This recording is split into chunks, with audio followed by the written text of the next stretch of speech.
Hello friends, this is doctor स्वतंत्र कुमार और आज हम बात करने वाले हैं इन्फ्लेशन से रिलेटेड समस्याओं की और कैसे कॉर्पोरेट वर्ल्ड उन समस्याओं को सॉल्व करने की कोशिश कर रहा है। जैसा कि आप सभी जानते हैं कि रिटेल इन्फ्लेशन बढ़कर पहुंच गया है 7.79%, जो पिछले 8 सालों का मैक्सिमम स्तर है। तो ये एक बहुत ही जबरदस्त समस्या है और उसकी वजह से जो जितनी भी कंपनीज हैं उनके इनपुट की कॉस्ट लगभग 24% बढ़ गई है। अब हम आज ये जानने का प्रयास करेंगे कि किस तरह कॉर्पोरेशंस इस समस्या से निपटने का प्रयास कर रही हैं और क्या स्ट्रेटजीज उन्होंने अडॉप्ट की हैं और कैसे कंज्यूमर्स पर फाइनली इसका प्रभाव पड़ने वाला है। Let's begin.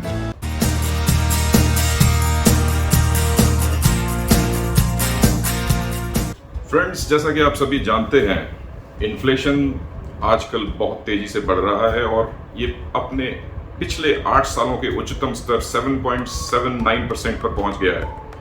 आरबीआई हमेशा ये इंसिस्ट करती रहती है कि इन्फ्लेशन कभी भी 6% से ऊपर ना बढ़े, और यहाँ पर मैं बात कर रहा हूँ रिटेल इन्फ्लेशन की। अब जब रिटेल इन्फ्लेशन बढ़ता है तो जितने भी कंपनीज हैं जो वैरायटी ऑफ प्रोडक्ट्स और सर्विसेज बनाते हैं और आप तक पहुंचाते हैं, उनकी इनपुट कॉस्ट भी बढ़ जाती हैं। तो एक रिसेंट सर्वे के अनुसार कंपनीज की इनपुट कॉस्ट लगभग 24% बढ़ गई है और 24% एक बहुत बड़ा नंबर होता है, ये कोई छोटा नंबर नहीं है। तो कैसे कॉर्पोरेशंस इस सारी सिचुएशन को हैंडल कर रहे हैं, ये हम जानने का प्रयास करेंगे आज के वीडियो में। कॉर्पोरेशंस के सामने ये चैलेंज बहुत बड़ा है, बिकॉज आप सोचिए कि अगर कोई कंपनी जिसकी इनपुट कॉस्ट 24% बढ़ जाए और जो 10% मार्जिन पे काम कर रही है, तो वो अपने प्रोडक्ट्स और सर्विसेज घाटे में बेचेगी।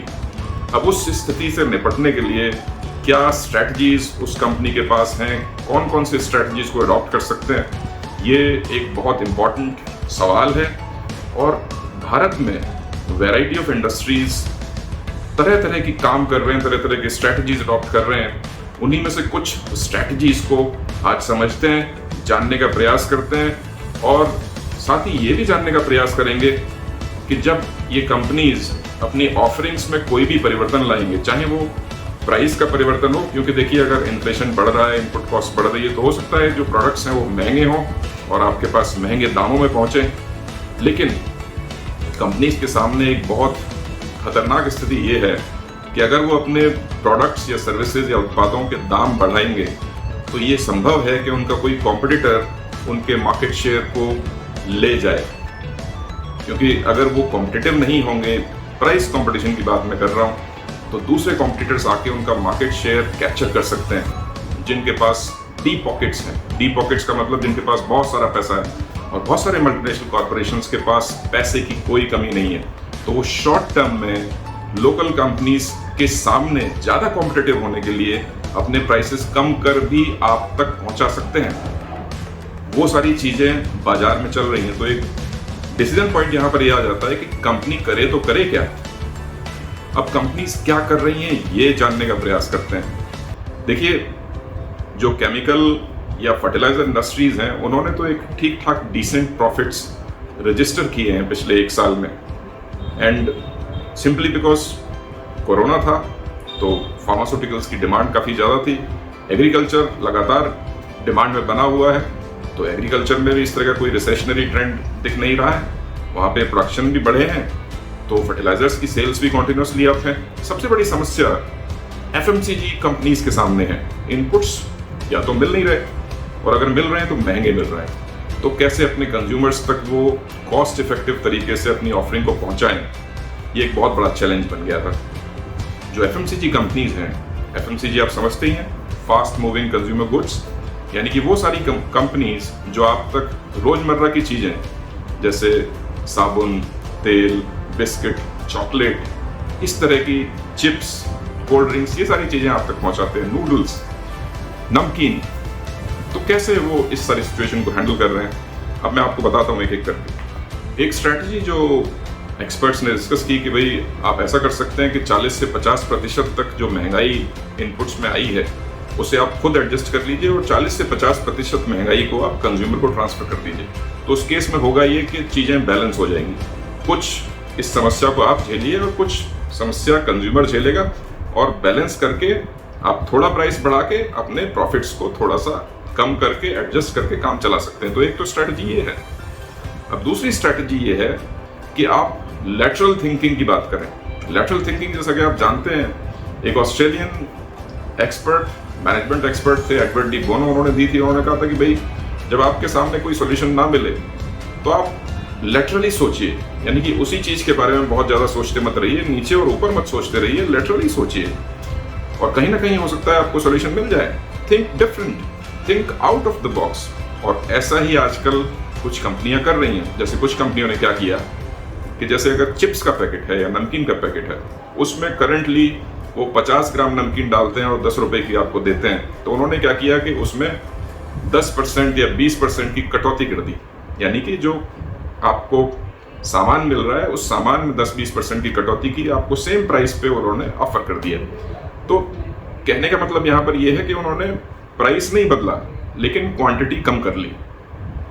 तो प्राइस सेम रख के क्वांटिटी कम कर ली और बहुत सारे कंज्यूमर्स को ये पता भी नहीं चलेगा।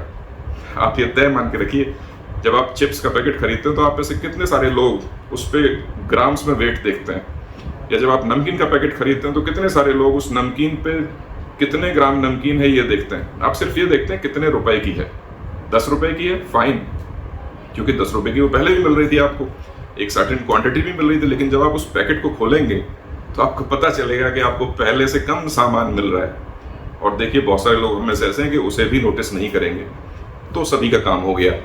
अब मैं स्पेसिफिकली आपको बताता हूँ कि कौन कौन सी कंपनीज ने क्या क्या स्ट्रेटेजीज अडॉप्ट की है। अब जैसे फॉर एग्जांपल हल्दीराम का नाम आप सभी ने सुना होगा। तो हल्दीराम की जो भुजिया है, आलू भुजिया, वो बहुत पॉपुलर है।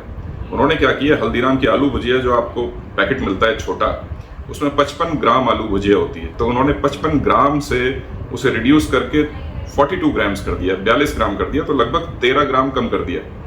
तो 13 ग्राम कम करने का मतलब है कि लगभग 26%, 24 से 26% प्रोडक्ट का उन्होंने क्वांटिटी को रिड्यूस कर दिया। तो अगर उनकी इनपुट कॉस्ट 24% बढ़ी है तो कहीं ना कहीं उन्होंने उसको एडजस्ट कर लिया। आपके ऊपर भी ज़्यादा दाम का लोड नहीं आया और थोड़ी सी कम भुजिया खाएंगे तो उससे कोई बहुत फर्क नहीं पड़ेगा। देखिए somewhere down the line junk है ये। सिमिलरली पार्ले जी जो कि बहुत पॉपुलर बिस्किट है और बॉटम ऑफ पिरामिड पे वो ऑपरेट करते हैं, उन्होंने जो 64 ग्राम्स का पैक होता था उनका, उसे 64 ग्राम से कम करके 55 ग्राम कर दिया, यानी कि 9 ग्राम उन्होंने भी कम कर दिया है। सिमिलरली विम बार एक पॉपुलर प्रोडक्ट है, बहुत सारे लोग घरों में इस्तेमाल करते हैं। उसकी जो क्वांटिटी है वो भी कम करके 155 ग्राम से 135 ग्राम्स कर दिए। तो 20 ग्राम की वहाँ भी कटौती हो गई है। सिमिलरली बीका जी की जो नमकीन 10 रुपए की आपको मिलती थी, उसमें पहले 80 ग्राम नमकीन होती थी, अब आपको 40 ग्राम नमकीन मिलेगी। सोचिए, बीका जी ने आपके नमकीन में 50% की कटौती कर दी। 10 रुपए में पहले आपको 80 ग्राम नमकीन मिलती थी, अब 40 ग्राम मिलेगी। इनसे ज़्यादा ईमानदारी तो हल्दीराम अपना रहा है। तो हल्दीराम खरीदिएगा, बीका जी मत खरीदिएगा, वो आपके साथ ज़्यादा बड़ी चीटिंग कर रहे हैं। सिमिलरली हैंड वॉश की अगर आप बात करें तो ज़्यादातर पैक्स में जहाँ पहले 200 ml हैंड वॉश आता था, वहाँ पे अब 175 ml आ रहा है। तो उन्होंने भी अपने जो क्वांटिटी है उसे लगभग 25 ग्राम कम कर दिया है। डाबर ने भी सेम काम किया है। और ये सारी कंपनीज ऐसा इसलिए कर रही हैं कि लगभग इनकी 25 से लेकर 35% तक सेल छोटे साइज में जो प्रोडक्ट्स ये बेचते हैं वहीं से आती है। तो अगर ये एडजस्टमेंट्स नहीं करेंगे तो कहीं ना कहीं बहुत बड़ा नुकसान उठा लेंगे। एक और बहुत बड़ी कंपनी जिसको आप सभी जानते हैं, हिंदुस्तान यूनिलीवर लिमिटेड, HUL, जिसके बहुत सारे फेमस प्रोडक्ट्स आप घरों में इस्तेमाल करते हैं, जैसे किसान का केचप या मैगी, ये सब HUL के ही प्रोडक्ट्स हैं। HUL ने क्या किया कि उन्होंने एक नई स्ट्रेटजी अडॉप्ट की है, वो है ब्रिज पैक स्ट्रेटजी। तो ब्रिज पैक स्ट्रेटजी में वो लोग क्या कर रहे हैं कि 2 डिफरेंट प्राइस पॉइंट के प्रोडक्ट्स को कंबाइन करके वो इकट्ठा दे रहे हैं और वहां पे कहीं ना कहीं मार्जिन्स को एडजस्ट कर ले रहे हैं। तो ये भी एक लेटेस्ट और इनोवेटिव स्ट्रेटजी सामने आई है। तो बहुत सारी कंपनीज बहुत सारे डिफरेंट तरह के काम कर रही हैं जिससे कि ये इन्फ्लेशन को कहीं ना कहीं वो एडजस्ट कर लें और उन्हें बड़े नुकसान ना हो।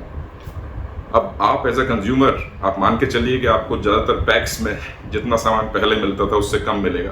तो इन्फ्लेशन हम सभी को कॉन्टिन्यूसली अफेक्ट कर रहा है, आपको भी कर रहा है, मुझे भी कर रहा है और सारी कंपनीज को भी कर रहा है। लेट्स सी अब ये बात कहाँ तक पहुँचती है। अगर आपको आज का वीडियो पसंद आया तो मेरे चैनल को लाइक, सब्सक्राइब कीजिए और साथ ही वीडियो को शेयर कीजिए। And I will keep posting videos like this in times to come. Thank you.